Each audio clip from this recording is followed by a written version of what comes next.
You're damned if you do and you're damned if you don't. Like, what was I going to do? Play the See, game? I'd argue with you on that point. Welcome to Behind the Armor, where we deep dive into the heart of what matters. I'm your host, Judd Shaw, adventurer, storyteller, agent of change, and speaker on authenticity and human connection. Join me as we explore the complexities of human connection, featuring theorists, scientists, and speakers. Our mission is simple: to inspire you to reclaim your true self and create genuine connections with others. Join me as we lay down our armor and live authentically. Hello, you beautiful people, and thanks for tuning in. Today, we're talking with Alison Canavan. Alison is an acclaimed international speaker, wellness coach, and mindfulness advocate, inspiring audiences worldwide with her powerful message of energy management. As a former international model, Alison graced the world's most prominent runways and magazines. But it is her journey beyond the spotlight that truly captivates audiences. Through mental health struggles and addictions, Alison made a remarkable transformation and found her ultimate purpose: to empower others to live a life to the fullest. Let's uncover what's behind the armor with Alison. Hi, Allie. Welcome to the show. Oh, thank you so much for having me, Judd. I'm so excited to be here. I'm so grateful for you for coming on and talking about such really important stuff on mental health and connection. Thank you for giving us that time. Oh, you're so welcome. You know, I wanted to sort of paint a little picture, if you would, and go down backwards a little before we fall forward, right? And you're a runway international model. You're on this runway in really the depth of your disconnection. Mm-hmm. And whether it be a bathing suit or a sparkling gown, whether it be 7-inch heels or some kind of flip-flop, whatever it is, at the moment you're walking down there, what's it like to be you? In those moments, it's funny because as you're describing it there, it's transporting me back to like Fashion Week in those moments. And in those moments, it was amazing. Like in those particular moments, like when you're running down the runway or you're behind the camera, it was the moments that are not when you're on like that I was struggling the most. It's interesting. The fashion industry is obviously very much about what you look like. It's about your body, what you look like, and very little about what's going on inside. In fact, nothing about what's going on inside. And I struggled from a really, really, really young age with my mental health. I didn't come from a family of great communicators. Nobody was like, how are you feeling? We've kind of gone the opposite extreme with that now in the world today. We're constantly asking kids about their feelings and, helping them communicate. But outside of that, I kind of always felt when I was young that I didn't really belong. I don't know if you've ever felt that. I just had this feeling like, where do I belong? Like, who am I? What am I to do in this world? And where are my people? And I could always get on with everybody. I was a bit of a chameleon in that, like, no matter where I went, I could always fit in, like from the perspective of chatting to people. But I still always felt like an outsider. And so in the fashion industry, one part of me absolutely loved it. I loved walking on the runways. It's funny, I was just doing stuff for my visa here yesterday and there was boxes and boxes of photographs out. And she was like, she wanted to build a case going way back to the 90s, the mid 90s. And so I took out this old box and we went way back and I was like, oh my gosh, like what a career. Like, I don't think I've ever done that ever. I'm 45. And I was showing James, my son, who's 13. Like, I was like, oh my God, look at mommy on the cover of this magazine and look at this. And he's like, oh my God, that's you? Oh, wow. And I was going through and I was thinking, oh my gosh, I don't think I realized how much I was doing and all the work I was doing and all the travel and how freaking amazing it was because, I was struggling so much within myself. I was struggling to survive. I was struggling to survive as an individual. And, I became really, really, really good at putting on a show. Like I could go to work and I could just have a chat with myself and go go into this studio and give it everything you've got and just really show up. Like my father used to say to me when I was young, whatever you do in this life, give it 110%, whether it's folding jeans like I used to in his friend's clothes shop, or working with kids in India like I used to do. Like whatever you're doing, give it your all. And I always say to my son, like I would say, what did my dad used to say? And my son would say, if you're going to do a job, do it properly. So I had this kind of mindset of entering a studio or entering fittings with the designer and really being on. But because I wasn't using my authentic energy, I would be burnt out and absolutely exhausted at the end of the day. It's like I'd give it all during the day, and then I would leave and go, vroom, and really collapse in on myself. So I always used to be kind of emotionally exhausted, but at the same time, completely incapable of expressing my emotions. It sounds like a contradiction. It's like It does, almost being and stuff. there's so much there that I want to unpack. It's so Sure. interesting, and I really loved your answer. First and foremost, I have to say, yes, I do know that sense of belonging feeling. I think us as humans, we Mm, all have a sense of belonging. We strive for that because we're wired for connection. And yeah. that sense of belonging allows us to feel heard and seen and feel valued. And, my brand's mission is to empower people to show up as their genuine selves, Mm, connect authentically with others, and thrive in that process. And so I think we can all relate to wanting that belonging. And what I hear when you're on that moment, when you're on the runway, right? That's the validation that comes from all mm, the work. And for me, that was my suit of armor was the shirt and tie. And now I'm looking like I'm playing lawyer, and I'm coming out there and I'm handling this case, and everybody's like, this guy's got it going on completely. And I don't have anything going on. I'm empty, I'm disconnected, I'm lonely. And for you, it sounded like a lot like uh the off stage, the mm. masking up that went on in your modeling was the thing that led to that lifestyle. Oh, I became a pro at wearing masks. And I think we do as human beings. I think we're indoctrinated into a school system since we're so young. And we get taught to be who we think we're supposed to be. And very rarely are people actually themselves. I hear from my clients all the time. It's Mm. like, well, when I was a kid, I just did what I was supposed to do. Oof, ooh. Like, what does that mean? Listen to that statement. I did what I was supposed to do.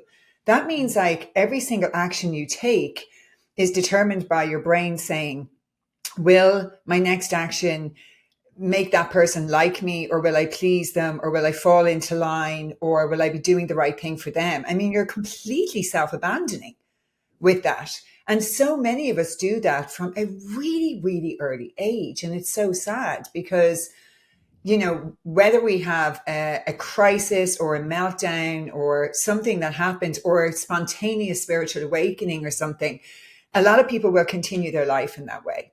And then we wonder why people are suffering and they have depression and they have anxiety and they feel lost. And even when in relationship, they feel lonely. And I'm always saying to people, like, even with things like when we start dating, this is like a very simple example of what I try to explain to people, and the person you're dating says, let's go to this restaurant. And it's like your least favorite restaurant. Like you absolutely hate it. Like you both live in the same neighborhood. You hate the food. You hate everything about it. But because you're trying to impress the person, you go to the restaurant. And then for the first like 6-7 months of the relationship, it's like you go to that restaurant once a week because it's the thing that you both did. And then 6 months into the relationship, there's a massive argument and you say, oh my God, and I hate the restaurant. And the other person's like, well, why? I thought you loved the restaurant. Like you went there from day one. It's like we abandon ourselves so early on in our life, and it does catch up with us. It really does. And it's like all these little choices and decisions we make every day where we don't hold boundaries and we don't learn to say no and we don't learn to love ourselves. Last year I choose a word of the year every year. And last year I chose the word love. And I thought, Mm. oh, I'm choosing the word love because it's going to be, I'm going to call in a relationship. I've been single for a long time. I'm a single mom. So that was my intention of choosing the word love, is like, I'm going to open up to calling in a relationship where we don't always get what we want, but we always get what we need. And last year was my greatest initiation into love in all its facets and forms, because I truly believe when we choose a word, words have power. Your word is your wand. The word becomes your teacher in every single aspect of the word. It becomes your path of initiation. Wherever, whatever is not love is going to show up, is going to be brought to the light to be healed. And the first part of the initiation was self-love. And it's like really learning to love and appreciate myself. And I didn't expect that to be the path of initiation with the work I've been doing for so long. And it went deep and it was painful. And I like went to the depths of darkness with myself. And then the year ended with a trip to Ireland. First of all, I was in a car accident. Then I got a phone call to say my mom had a couple of days to live, and we ended up going on a plane. And there was a lot to resolve there in my maternal line and with my mom. And I thought, oh my God, at the end of the year, just last week when I was doing meditation and journaling, I was like, that was the most profound journey into love that I have ever experienced in my life. And last January, that is not what I expected of the journey. So I just think this life is so interesting when we finally decide, because I do think it has to be a conscious decision to be who we are. It's like, for me, I think that is the most courageous thing that any human being in this world can do, is decide Absolutely. to actually be who you are. Like, even as I say it, I can feel like all of those, it's kind of like a little bit of terror and fear. And, can I just be who I am? Like, will people love me for just me? Like, that's the greatest question of all, I think. Like, am I enough as I am?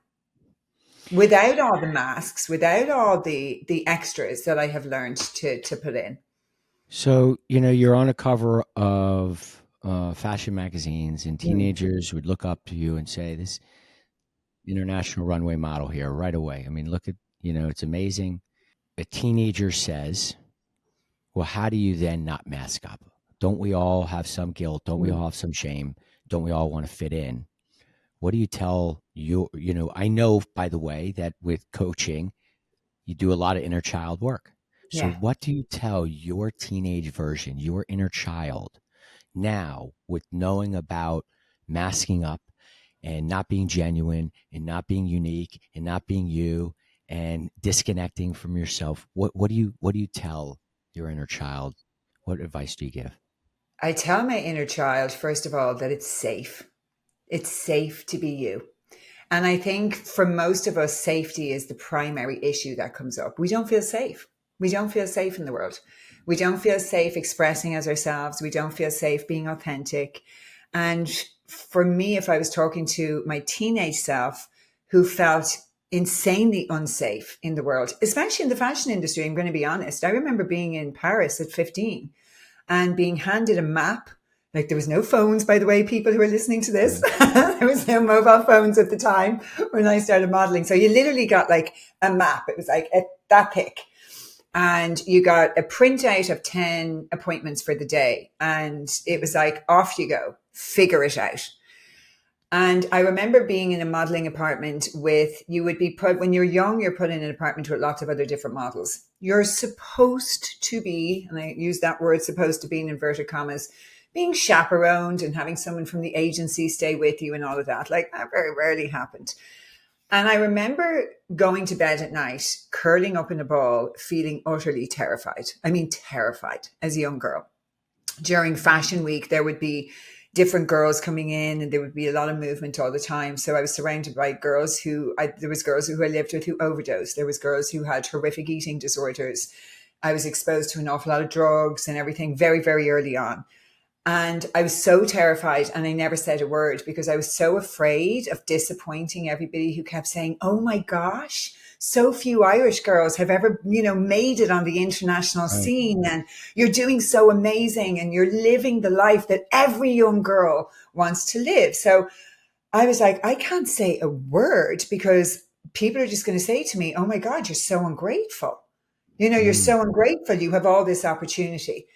And I remember with that process at 15, I lost my voice over time. And as you can tell now, like I'm quite a strong character, right? And I actually was then.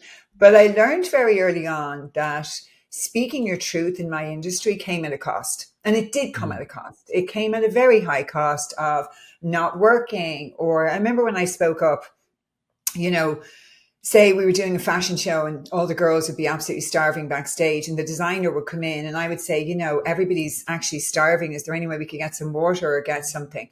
And the designer would go, who's starving? And none of the girls would put up their hands. And I'd be like, oh my God, you're literally leaving me out here. This is a very simple example. But you'd be like, you were all just moaning a minute ago that you're starving. And one of the things I learned early on was that when you decide to step out on your own and speak your truth, what generally tends to happen is everybody behind you falls away.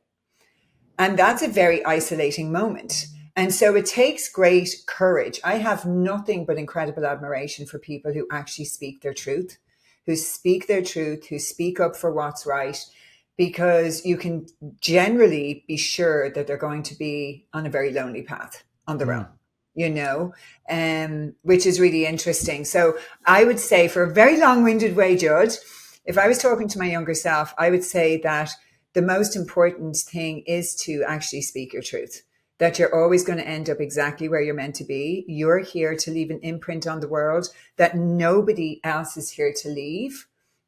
And the sooner you get onto that path, the easier life is going to get. It's actually going to get much easier. Mm. Living the way you're living and hiding and not shining your light is causing you so much pain and suffering. And as soon as you take that big step, and as soon as you get brave and you start living your truth, life is going to come up full force behind you, and the universe and the creator are going to support you in unimaginable ways. And that is the actual truth. I love the idea of safety because I actually had tattooed a safe on my Oh arm. my God, And stop. It's I I fabulous. I did that because of the word safety, and I Yeah. couldn't describe in my transformation, for me, of how I was able to start to get regulated and connecting with myself and connecting with others and expanding these connections. And I had to really understand what was the difference. And for me, like you, I had to start in a place of safety. Mhm. Stephen Porges, who developed the polyvagal theory, Yeah. says that safety is not the absence of threat, but the presence of connection. Mm. Oh, just love that man. Love his work. Like And it's so important. and so I wanted to get back to on the modeling side of it. You mentioned addiction, Mm. and that a lot of time is a form of masking, Hmm. either fitting in, guilt, shame, otherwise Yeah. coping. What did before you recognize that you had lost control at that Mm. moment, right? For me, I talk a lot about my dark night of the soul in this Mm. garage curled up when I realized I had reached magnificent financial success and felt lonelier and more disconnected and worse in my life than I had ever. And so what was the addiction, and what did that look like? Can you paint that picture for a moment for us? Yeah, first of all, I'd just like to acknowledge what you just said, because what a beautiful and powerful moment for you to have created for yourself in this journey, to know that that's not where happiness lies. Thank Like, you. what a powerful creator you are to have, because you couldn't teach to the depths that you're teaching now had you not gone there. That's so Mm, beautiful and so powerful. And at the thank time, you. it doesn't feel it. And let me know, I've been through many dark nights of the soul. And in that moment, it's listening to someone like me say that, you just want to punch them in the face. But it is like, for me, for me, drink and drugs were an escape from the pain. There was an escape from the mental torture and the suffering that I felt. But I also just always had this, just not feeling great and feeling trapped in myself. I didn't have the ability to communicate like I do right now. But as soon as I had a drink, all of that went away. It kind of relaxed. As soon as I took drugs, I was suddenly able to like talk a million miles an hour. And it was like, oh my God, I had this amazing personality. I mean, I will say, for me, giving up alcohol, the main thing, I remember being in the rooms of AA in New York, and the main thing that used to come up for me was, do I have a personality? Will I be able to go out and like converse with people? And, do I have anything to say? Like, they were very real fears of mine, because it felt like my safety, speaking of safety, came in a glass of wine. Like, Yeah, even if I hadn't sure. drank a glass of wine yet, if I went to an event and I had a glass of wine in my Yeah, hand, it was just like my confidence, my sure. buddy, my friend, my Yeah, partner. It's like yeah, everything's going to be okay as long as I have a drink in my hand. And what I realized through really getting to know myself and doing the work is I actually don't like going to events like that. I don't like big events like that with a lot of people and doing small talk. And I started to, I was like, no me wonder I too. was full of anxiety and terror and everything and needed Sure. something to help me. Like, I was always told that I was an extrovert and very outgoing. And actually, I'm kind of an introvert extrovert. I don't actually like being in big crowds. I don't, when I'm with you one on one, and I meet you for coffee and we deep dive. I'm also not a small talk person. So if I meet you and we would probably deep dive like in a minute, right? And then you are going to Totally. get the best of me. But if we're going to sit there and talk about the weather, like, I'm going to be honest with you, So, I don't so have I it in feel me. the same way, and I want to dial that in because it's the importance is that that's why I say that it's not human connection. It's authentic human Yes, connection. You know, I yes, had a lot of people I knew. My social circle was big. I had a lot of clients. None of them were authentic. I couldn't tell any of them how I was really feeling. yeah, It's yeah. authentic human connection. It's that we don't have small talk. We're doing that deep dive that drives the connection between us. And it's also, you see that when you get, I love that, because that's just such a brilliant and beautiful point to make. And I also remember when I got sober, everybody disappeared. Everybody. Mm, Like, besides a couple of people. So like, there is a couple of people I still have in my life. But that was also like, there's a grieving process that comes with that. sure. It's like, oh my gosh, my friends weren't really my friends. And, you're grieving your old life and you're grieving the way things used to be. Like, it's really scary. It's really scary to take that step for yourself, because when you let go of alcohol, drugs, and partying, or your support system, and I don't mean your support system with people, I mean your support system with, for me, it was pills and everything as well. Like, when you decide to let go of that support system, it's a really scary world. You can do anything if you're popping a pill or numbing yourself or, taking something to take the edge off. But like, I have so much respect for anyone who moves into recovery and decides to show up and do the work, because to be in this world, especially the way it is today, and decide to feel everything, like, going into recovery is the very, very, very first step. Now you have to actually experience and work through all the emotions that you were trying to suppress and repress with all the addictive substances. That's when the work really begins. Like, I'm 9 years into my recovery journey this It's time. amazing. Great. And Great. I I literally, it just keeps getting better and better and better. But also, what I'll say is that it's like peeling layers off an onion. Deeper stuff comes up every year for me to work through. All the stuff that I was burying for years and years and years. But the freedom and the liberation that comes from doing that deep work is something that I would never, ever, ever give up. Is the path easy? No, it's not. And I would never tell anybody it was. I would never tell anybody that, you're going to get sober and the path is going to be really easy. But I will tell you that I have never, ever, ever met anybody in my entire life who says, God, I really regret getting sober. Never. You know, I may have seen you in the rooms in New York. I was there. I've been in AA in New York. I've been there a lot of places around the country in NA, and that's because similar to you, I didn't have a addiction to a substance or a thing. I had an addiction to not feeling pain. I Yes. had an addiction Mm-hmm. to not feeling at all. Yes. And, what I had realized was that as a young child, seeking help sometimes hurt worse. Mm-hmm. It made me feel worse. And so trying to get support sometimes backfired. Sometimes when I'd ask for something that, and so I as a learned behavior, I learned that asking sometimes for help made a situation worse. So that Mm. crept more of my negative coping behavior to anything to not feel at all. Wow. And so what I, kind of suggest to you also is that whether, it's not just necessarily for our followers Mm. about talking about sobriety that is easy or hard. I think the message really is that what happens is it drives connection. Yeah. And so your brain will always choose what it knows over what it doesn't know. Yeah. And it knows what happens when you pick up a drink, and it would rather you do that than Mm-hmm. go get sober. That's scary. That's a Yep. fear because now you won't have those coping mechanisms. What is your brain going to do with that? And it doesn't know that. And it wants to tell you that even though you think the drink is bad, no, you don't remember, you won't feel that. And so when we turn away from those things and we turn to inward and we Mm. start feeling those things and we start doing the work, for me, that transformation remove those barriers to a deeper connection with myself. Yeah. Yeah. I mean, gosh, like I abandoned myself so early on in my life, probably earlier than I can ever remember, like long, long, long time ago. I abandoned myself. I was a chronic people pleaser.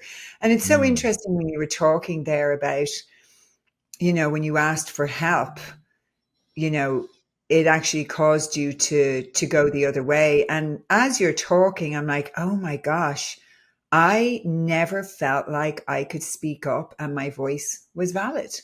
I didn't. When I spoke my truth, somebody would always say, no, you don't, or that's bloody ridiculous, or that didn't happen when you were young. So you were kind of like, oh, okay. So like if I speak up and say how I'm actually feeling or why I'm doing this, somebody's going to tell me that that's not true and not right. So I actually hear you there. Like I right. remember that, it wasn't until I got some great therapists who actually gave me the space to, and there's some good and bad therapists out there too. I had some bad therapists and I had some great therapists. But I remember the first time I had a good therapist who actually allowed me to speak about what did happen when I was growing up and what did happen in my childhood. And she actually acknowledged it for what it was. It was like, I remember that day in that office when I was speaking to her and I was kind of laughing about something that, one of my parents used to say, or laughing about something that happened. And she said to me, ooh, I need you to hear that that's not normal. Like, that's not okay. And I was like, well, it was said every other day. So it was normal to me. But I remember the moment where she's like, no, I need you to hear me. I need you to hear me, Mm, that the little girl that was hearing that every day is part of the reason why you're doing what you're doing right now. And I just remember that feeling of being heard for the first time is profound. It's right. absolutely And let's connect profound. that for a minute because that's an Yeah. important connection of these dots. The first thing is that you had that awareness. Mm, The second thing is that you felt heard and yeah. seen, right? And what drove being heard and seen was being authentic. You Yes. being real and raw, Yeah. being your genuine self, you were able to then feel heard and seen because your therapist was able to see you and hear you for the way you wanted to feel valued. Yeah. And You know, it is the most powerful thing in the world. Dr. Gabor Mate was a huge influence on my recovery, mm, because I didn't really, sitting in the rooms of AA for 9 or 10 years. Well, first of all, I have to be honest, did I really have an intention of getting sober? No. It was because I didn't know anybody who was really sober, and I just didn't know what I would do with my life. I was a model living in New York. I was like, yeah, how would I survive? But I remember listening to a video of Gabor Mate's when he said, ask not what the addiction, ask why the pain. And I exactly. went, oh, I hold love on a that quote. second. that was like the first time in my life. And I had been through so many rooms and so many therapists. And that's the first time in my life that anyone had put it that way. And Right. I was Say like, that again. Say that whoa. again for the listener. That's so good. It's one of my favorite quotes of his. Yeah. Ask not why the addiction, but ask what the pain or why the Mm. pain. And I remember thinking, oh my God, I'm in pain. I am, I am trying to stop the pain. And that began this. I actually got into recovery really much easier after reading his work in the realm of hungry ghosts. And I actually went and I did some courses with him and everything. But how compassionate that man is around addiction totally transformed me, because I don't know about you, but I found people are very judgmental around addiction, very Of course. judgmental. Like Sure. you're almost terrified to say that you have a problem, you know? I remember when I went back to Ireland years ago and I started speaking up about mental health and, going on TV and radio. And I had people coming up to me saying, you need to stop with this mental health stuff now. You need to drop this mental health stuff. It's affecting your career and people don't want to work with you. So I remember going on a TV show called The Late Late Show in Ireland, and it's like our big Friday night chat show. And I was talking about being in recovery. In hindsight, I was about a year into recovery. It was probably a little bit too early, Judd, for me. I realize that now. Mm-hmm. The longest I'd ever been sober. So obviously I felt like I was sober like 50 years. You know what I mean? Right. I was like, Ready to scream woohoo. from the rooftop. But then when I got on the TV show, I realized the emotions were still very raw. I realized that there was a lot going on there. And the next day when I woke up, well, that was a Friday. So it was really on the Monday. I got loads of emails from clients, all canceling my work. And I remember my mom saying to me, I told you not to say anything. You're a single mother. What are you going to do for work now? Literally all my clients, I was brand ambassador for loads of stuff. And it was the best thing that ever happened to me. And people might say, oh my gosh, really losing all your work and having little income. And it was the best thing that ever happened to me, because I just thought, well, I've nothing to lose now. So now I can really speak my truth. And I did. And it was when I really decided in that moment, I am going to fully lean in to my authenticity. I'm going to speak my truth. I'm going to talk about my journey, because as little as 9 years ago, there was very few people in Ireland talking about our problem with alcohol. And it's a nationwide problem. It is a numbing of ancestral trauma on a national scale. Like what have we exported as Irish people? Where do you go in the world, anywhere in the world, and what are you guaranteed to find? An Irish pub, right? It's like what we're known for. It's like a badge of honor. Like how much you can drink is a Right. thing. Like, Right. when I used to be going out when I was young, it's like, oh, you can have 30 drinks. Wow, you're amazing. You're so Irish. And I remember this fear that I had. And I just couldn't believe how people were so two-faced. So they were writing me an email to say, oh my God, you should be so proud of yourself. And that's such an amazing achievement. However, we just don't feel it's right for the brand. Or it was emails like, oh, we had 3 speakers for this. Now we're only booking 2, but we'll keep you in mind for a future job. And that came Right. in one after the other, after the other, after the other. Sure. And I remember sitting there going, that was a massive turning point for me. It was a massive turning point in you're damned if you do and you're damned if you don't. Like, what was I going to do? Play the game, pretend, only See, say. I'd argue with you on that point. And the Mm, reason is because I never think that if you're authentic, genuine, true, and raw, you're damned. yeah. Yeah, that's true. You Yeah. you maybe you lose that gig, or you don't get Yes. this, or people judge you or whatever, but Yeah. be authentic. That's Yes. what I would always want. The message is you're never damned for being authentic and being you. You may not get the result you're hoping for, Yes. but Yes. the universe will pay that back tenfold in the long run. And I think that's important to remember. So when I'm saying you're damned if you do and damned if you don't, things might not always go your way, right? They might not always go your way. Definitely. And you have to be okay with that too. And that's something that we're not very good at as human beings. We're control freaks, and we think we can control everything when we actually can't. And I do believe, My grandmother used to say to me all the time, and somebody said it to me in Ireland recently again, what's meant for you won't pass you. And it is something that Irish people say an awful lot. And it's something that I've like contemplated on a lot because, part of me is like, well, what's meant for you won't pass you. But what about working for something and doing whatever? But I went through a series of miracles from when we got the phone call to go home to Ireland recently. When we got back, we're in the middle of our green card process. And so we're not supposed to be traveling, and we had travel parole. And I was just in this energy of trust. And I just said, I have deep faith and I pray all the time. And I just said, okay, God, if I'm meant to be in America and if that's my path and if this is what I'm meant to do, I have to go home and say goodbye to my mom. Like I have to, like that's a non-negotiable. But if we're meant to get back in, we will get back in. And so this element of, I used to be very attached to outcomes, which caused me so much pain and suffering. But there was something very liberating about saying, if we're meant to get back in, we will.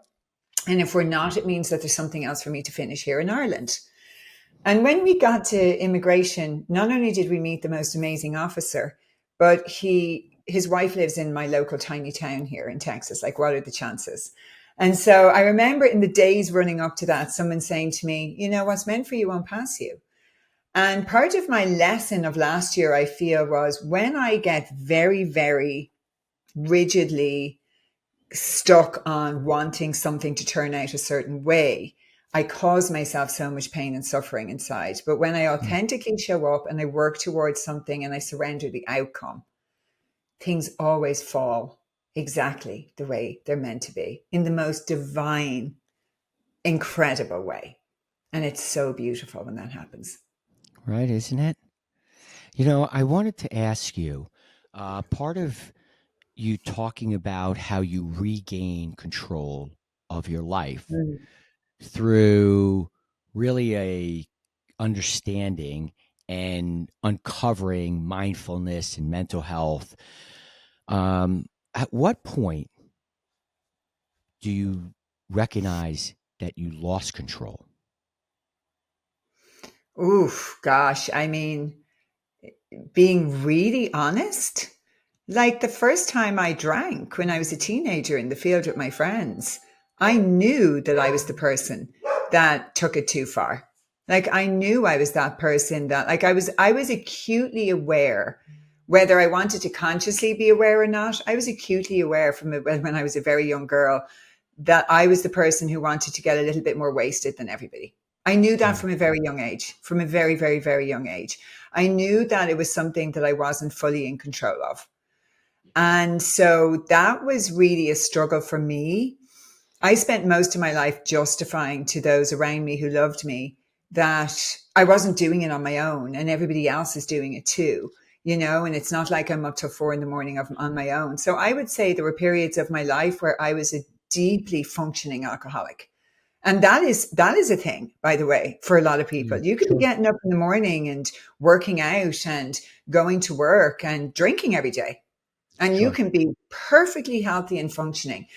But the wheels really came off for me at a couple of different times. When during my time in New York, there was a couple of years where the wheels really came off. I was just not in control of anything. I was just a mess, an absolute mess. And then after I had my child, I had a break from drinking, obviously, while I was pregnant and breastfeeding.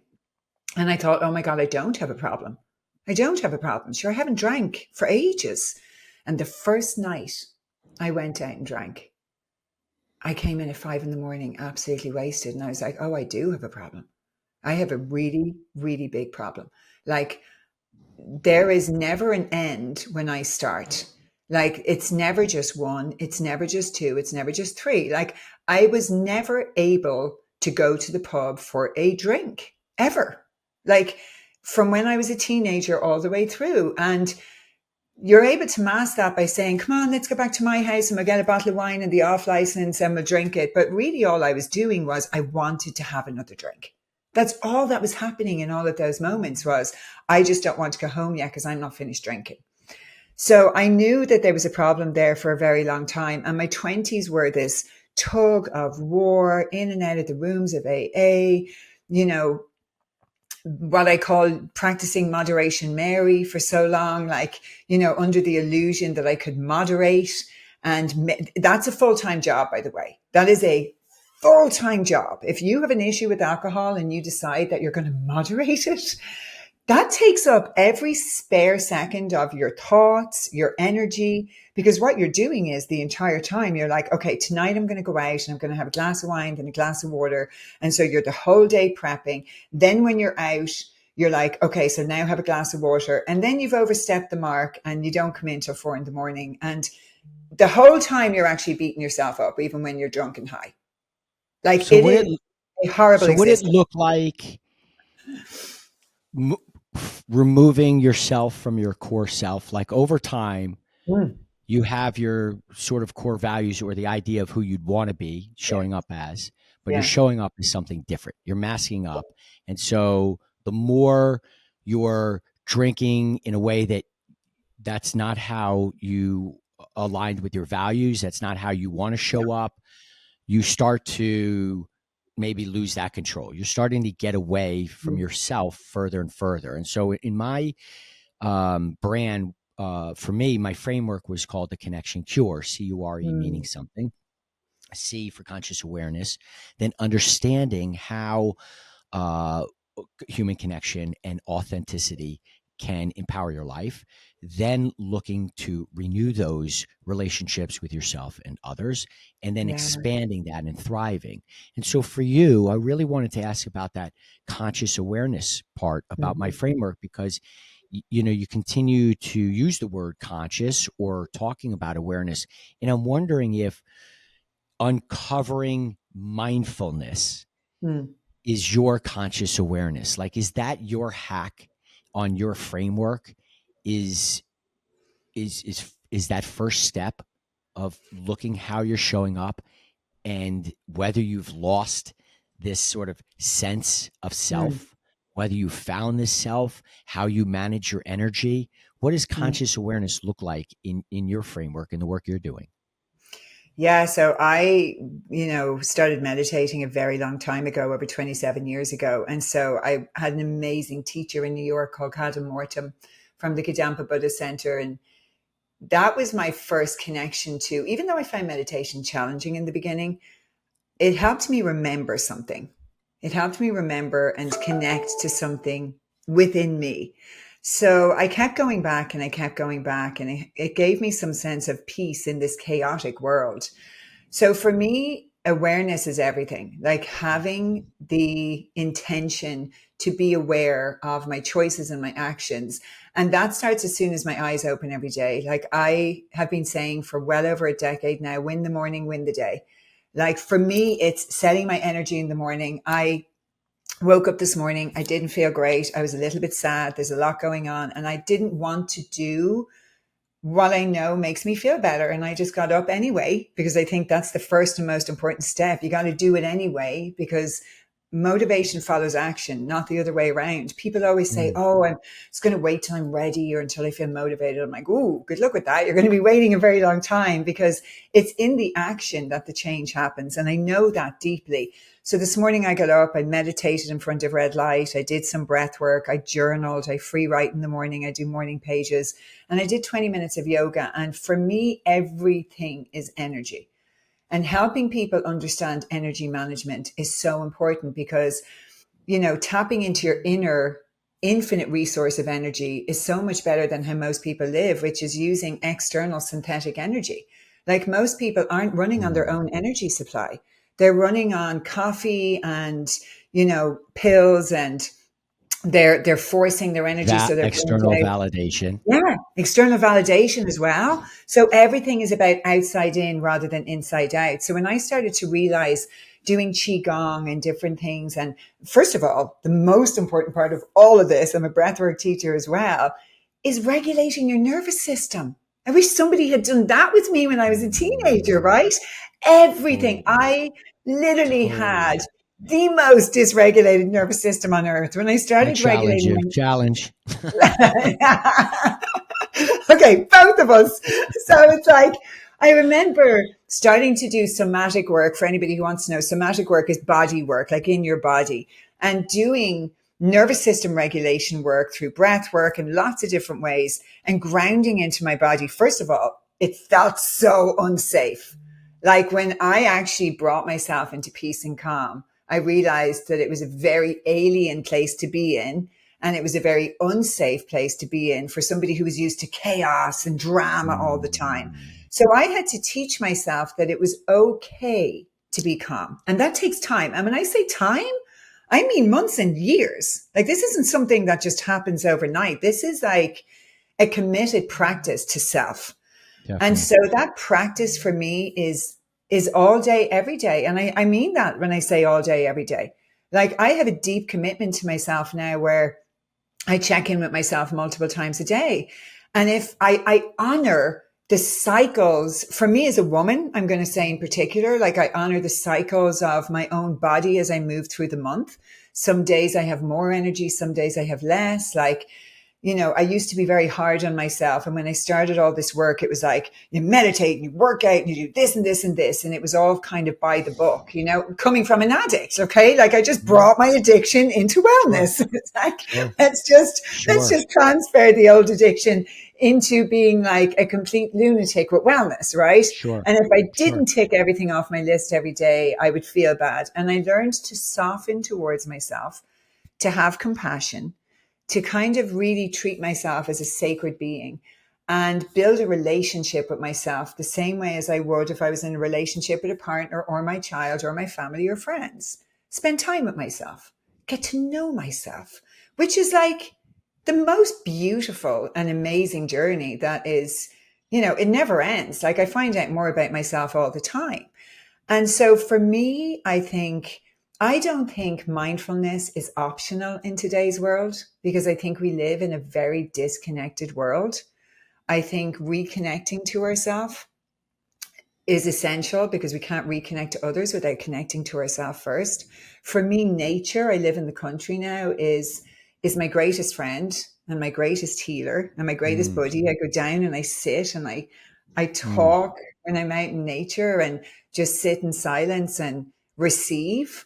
Just receive the beautiful gifts that she has. And I feel blessed every day. Gratitude was probably one of the biggest practices for me because I met a beautiful woman when I had postpartum depression and I was suicidal.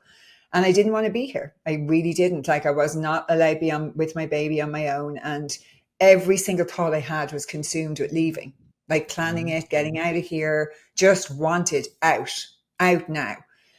And I remember this woman said to me, I just want you to start writing down every day what you are doing, 3 things you're doing. And I was like, I can't think of anything. Now people might say, what do you mean you can't think of anything? When you're in that really depressed state, like you can barely feed yourself and you can't get up out of bed. She said to me, just write down, I woke up. And I did start doing that. I would write down, I woke up, I fed the baby, I changed the baby's nappy, I went for a walk. And I've been keeping a gratitude journal. That's 13 years, every single day for 13 years. And people say, oh, you know, would you not give up that practice? I'm like, that practice saved my life. Like that practice helped to, now I know from studying in UCLA and doing everything in mindfulness, now I know what that practice was doing, was retraining my brain to start seeing the good things instead of focusing on the bad. Like you mentioned earlier, the brain will always do what's familiar, always. Well, what was familiar to me was depression and sadness and addiction, right? So like to train your brain to be a different way, like I am not naive enough to give up my gratitude practice. Like it's like stopping going to the gym and expecting your body to stay toned, right? Yeah. Like 6 months after, it's like, it's not going to happen. So for me, I know what it's like to live in a mind that can be really mean and really nasty and not a very nice place to be. And so for me, focusing my attention in the morning on things that I love and things that are blessings, and the simpler, the better for me is one of the greatest practices I have. You know, on the conscious awareness, the framework, the idea for me is we're all wired for connection. If you don't show up authentically, you can't connect with yourself and you can't connect with others. And first, I get a real deep sense of self-connection with yourself. And I love that. I wonder, tell me about this award-winning book, minding mom, it's time to take care of you. It sounds like from energy management, which is so super interesting, Mm. you now have this award-winning book. Is this sort of like putting the oxygen mask on first? Yeah. Is this where this came from?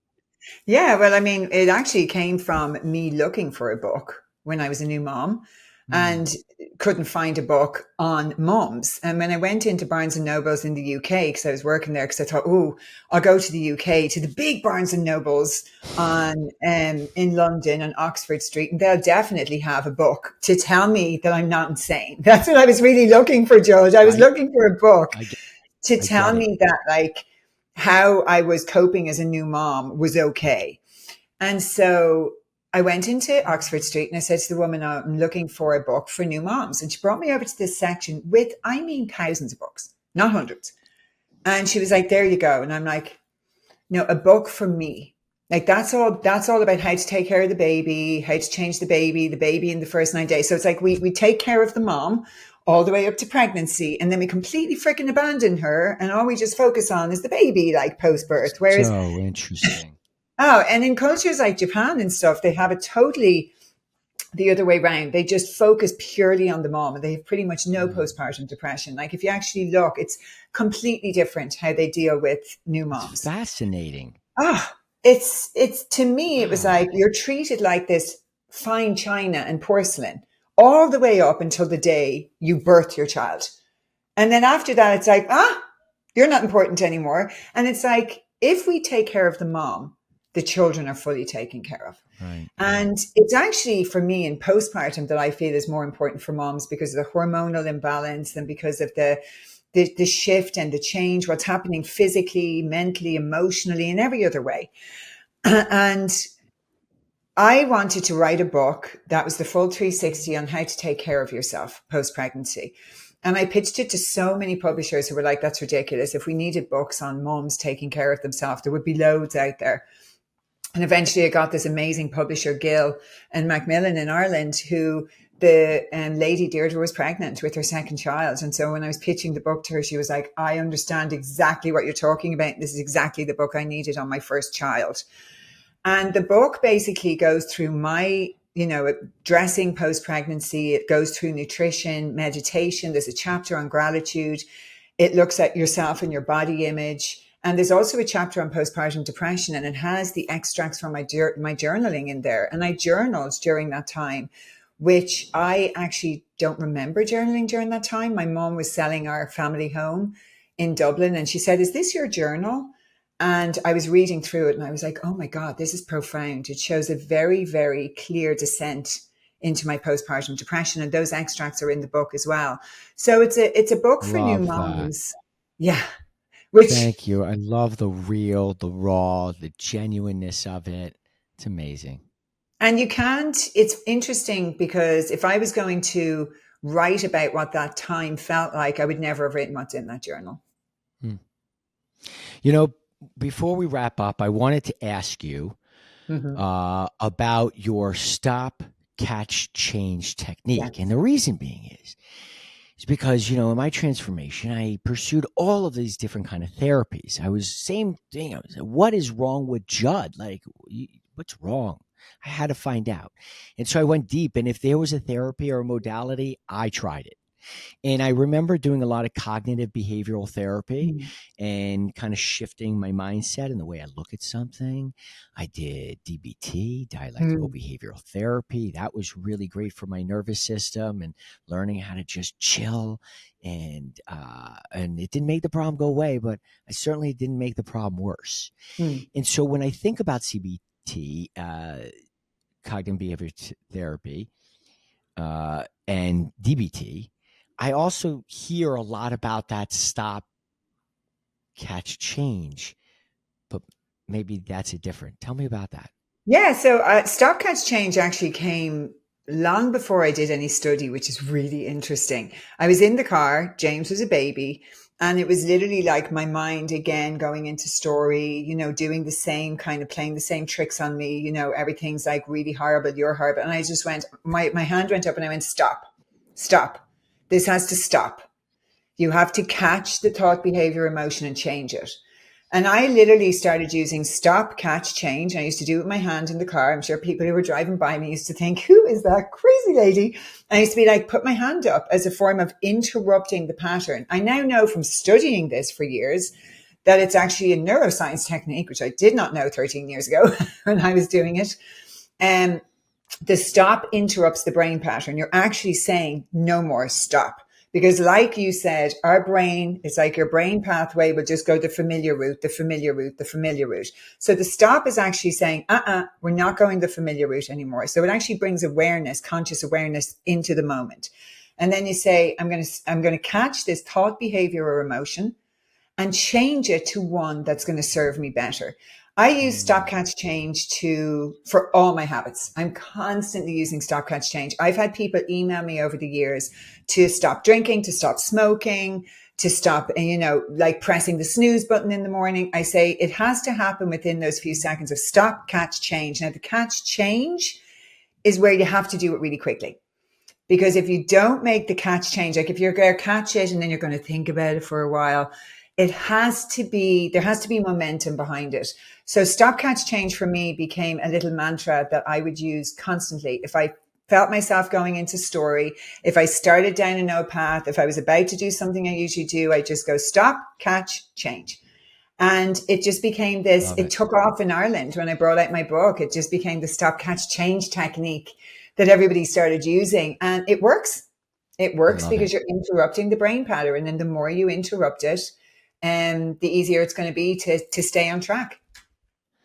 You are an absolutely beautiful human being inside and out. You're so genuine and authentic. You have so much to offer in both your mindfulness techniques and your coaching and your mental health background.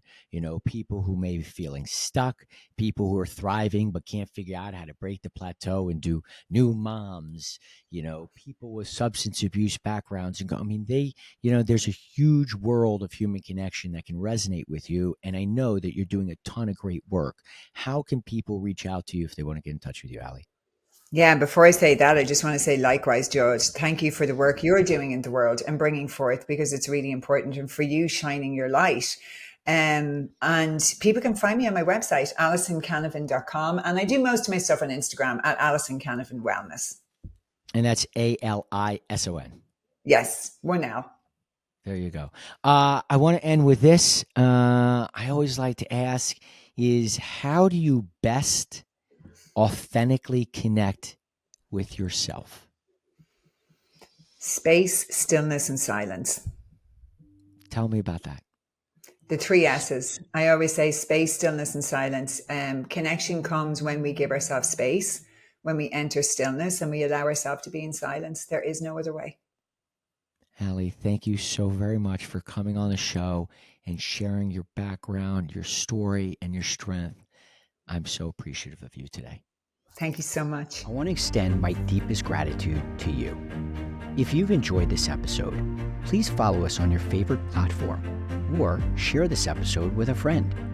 You can also follow me on Instagram at Judd Shaw Official. A special thank you to personal injury law firm Judd Shaw Injury Law for their support in helping us bring this podcast to life. Remember, friends, authenticity isn't about being perfect. It's about being real. It's about embracing our vulnerabilities, celebrating our strengths, and owning our stories. Until next time.